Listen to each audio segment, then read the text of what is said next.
আল্লাহর নাম নিয়ে ঘরের কাজ শুরু করেছিলাম, এবার আস্তে আস্তে সেই ঘরের কাজ শেষ হতে চলেছে। তবে শেষ পর্যন্ত কি হবে আমরা কিন্তু কেউই বলতে পারি না। এই যে ঘর সাজাচ্ছি, এই ঘরে কিন্তু থাকা সৌভাগ্য আমার নাও হতে পারে, তাই কেউ গ্যারান্টি দিয়ে বলা যাবে না এইটা আমার ওইটা আমার। দিন শেষে কিন্তু আমাদের এটাই ঠিকানা, 3.5 হাত মাটি। এই মাটি ছাড়া কিন্তু আমাদের আর কোনো কিছুই নেই। আসসালামু আলাইকুম। তো সবার কি অবস্থা, কেমন আছেন? আশা করি ভালো আছেন। আমিও আলহামদুলিল্লাহ অনেক ভালো আছি। আলহামদুলিল্লাহ ফাইনালি আজকে আমাদের রিংটাল ঢালাই দেওয়া হলো। আস্তে আস্তে বাড়ির কাজও শেষ হতে চলেছে। আশা করা যায় ঈদের আগে শেষ হবে, বাকিটা আল্লাহর ইচ্ছা। মিস্ত্রি কিন্তু অনেক শ্রম দিয়ে অনেক তাড়াহুড়া করে কাজটা করতেছে। আমাদের ঘর যখন তোলা হয় তখন কিন্তু একটা জিনিস ভুল হয়েছে, কারণ আমরা ঘরের ভিতরে একটা ডাইনিং রুম বানাতে পারিনি। তাই এইখানে ভাবছি একটু বাড়িয়ে দিয়ে ডাইনিং রুম বানাবো। আমার এই ডাইনিং রুমটা কেমন হচ্ছে সবাই কিন্তু কমেন্টে জানাবেন। যে দেখতেছেন বারান্দায়, এই বারান্দার উপরে কিন্তু ছাদ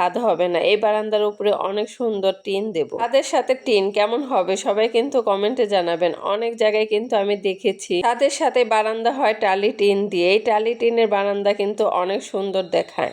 আমার ঘরের কাজ সম্পূর্ণ হোক, এক সময় আপনাদের ভিডিও করে দেখাবো আমার ঘরটা কেমন হলো। যাদের এরকম মডেল পছন্দ তারা কিন্তু এই টিন দিয়ে সুন্দর করে মডেল করে বিল্ডিং এর সামনে একটা ছোট্ট বারান্দা দিতে পারে। বারান্দাটা হওয়ার পরে আশা করি অনেক সুন্দর হবে, এটা একটা নিউ মডেল হবে। কেউ যদি আমার মতো বোকামি করে ঘরটা তৈরি করেন, পরে ভাবেন যে একটা ডাইনিং রুমের দরকার, তারা কিন্তু অল্প বাজেটের মধ্যে একটা সুন্দর ডাইনিং স্পেস বানাতে পারবে। এই টালি টিনের বারান্দা কিন্তু দেখতে অনেক সুন্দর হবে। আশা করা যায় আপনাদের কাছে ভালোই লাগবে। তো এখানে কিন্তু অনেক টাকি মাছ আছে, কই মাছ আছে। আমি এই সব মাছগুলো আজকে কুটে রান্না করব। দেখেন কতগুলা টাকি মাছ, এই মাছগুলা দিয়ে কিন্তু লাউ ঘাটি করলে অনেক মজা লাগবে। টাকি মাছগুলা কিন্তু অনেক বড় বড় এবং অনেক সুন্দর তরতাজা। এই রোজার মধ্যে সবার মুখেই শুনি আমার মুখে রুচি নেই, আমি কিছুই খেতে পারি না। এমন একটা মানুষের মুখে শুনি নাই যে সে ভালোভাবে খেতে পারছে। আসলে সবার মুখই নষ্ট হয়ে গেছে। এই রোজা থেকে দিন শেষে কিন্তু ভাত খাওয়া যায় না, মনে হয় কি খেলে মুখে ভালো লাগবে, কি খেলে মুখে স্বাদ বাড়বে। তবে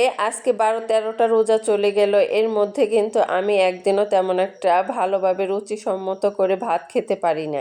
এই তরতাজা মাছগুলা কিনে আমি টাটকা টাটকা রান্না করে আজকে কিন্তু অনেকগুলা ভাত খেয়েছি। অনেকদিন পর আজকে রুচিসম্মত কয়েকটা ভাত খেতে পারলাম। আমাদের এখানে কিন্তু প্রায় অনেক টাটকা টাটকা মাছ পাওয়া যায়। গ্রামে বসবাস করা কিন্তু অনেক সুবিধা, আমরা কিন্তু অনেক টাটকা টাটকা শাকসবজি, মাছ, মাংস ইত্যাদি অনেক কিছু টাটকা টাটকা খেয়ে থাকি। ঘরে কিন্তু সব খাবারে প্রায় ভেজাল থাকে, এই ভেজাল খাবার খেয়ে কিন্তু অনেকেই অসুস্থ হয়। যাই হোক, অনেক কথাই তো বলে ফেললাম। আমার কথায় যদি কোনো ভুল ত্রুটি হয়ে থাকে অবশ্যই কিন্তু ক্ষমার দৃষ্টিতে দেখবেন। আর আমার এই সুন্দর ভিডিওটা যদি কারো কাছে ভালো লেগে থাকে অবশ্যই কিন্তু লাইক কমেন্ট শেয়ার করে দিবেন। আজকের মতো এখানে বিদায়, আল্লাহ হাফেজ।